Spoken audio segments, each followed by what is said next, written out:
ఈరోజు మనం నైట్ మిగిలిపోయిన అన్నంతో మార్నింగ్ బ్రేక్ఫాస్ట్లోకి అప్పటికప్పుడు ఎంతో టేస్టీగా సాఫ్ట్గా ఉండే గుంత పొంగనాల్ని చేసుకుందాం.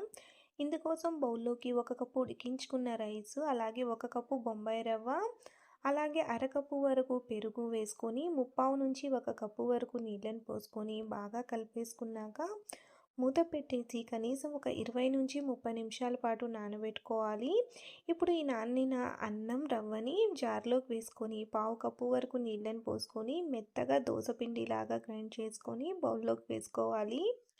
ఇప్పుడు ఇందులోకి రుచికి సరిపడా ఉప్పు వేసుకొని వన్ డైరెక్షన్లో 1 నిమిషం పాటు బాగా బీట్ చేసుకున్నాక సన్నగా తరిగిన ఉల్లిపాయ ముక్కలు, సన్నగా తరిగిన పచ్చిమిర్చి, తురిమిన క్యారెట్, అలాగే సన్నగా తరిగిన కొత్తిమీర, చిటికెడు వంట సోడాని వేసుకొని ఒకసారి బాగా కలిపేసుకున్నాక దీన్ని పక్కన పెట్టేసుకోవాలి. ఇప్పుడు స్టవ్ మీద గుంత పొంగనాల ప్యాన్ పెట్టుకొని ఆయిల్ వేసుకొని ఈ విధంగా కొద్దిగా గ్రీస్ చేసుకున్నాక పిండిని వేసుకొని మూత పెట్టేసి మీడియం ఫ్లేమ్లోనే ఒక 4-5 నిమిషాల పాటు వీటిని కుక్ చేసుకోవాలండి. మీడియం ఫ్లేమ్లోనే కుక్ చేసుకోవాలి, హై ఫ్లేమ్లో అసలు కుక్ చేసుకోకూడదండి.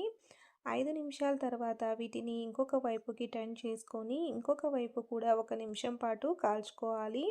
ఈ విధంగా 2 వైపులా కాలినాక తీసేసుకుంటే ఎంతో టేస్టీగా అప్పటికప్పుడు చేసుకునే మన అన్నం గుంత పొంగనాలు అనేటివి రెడీ.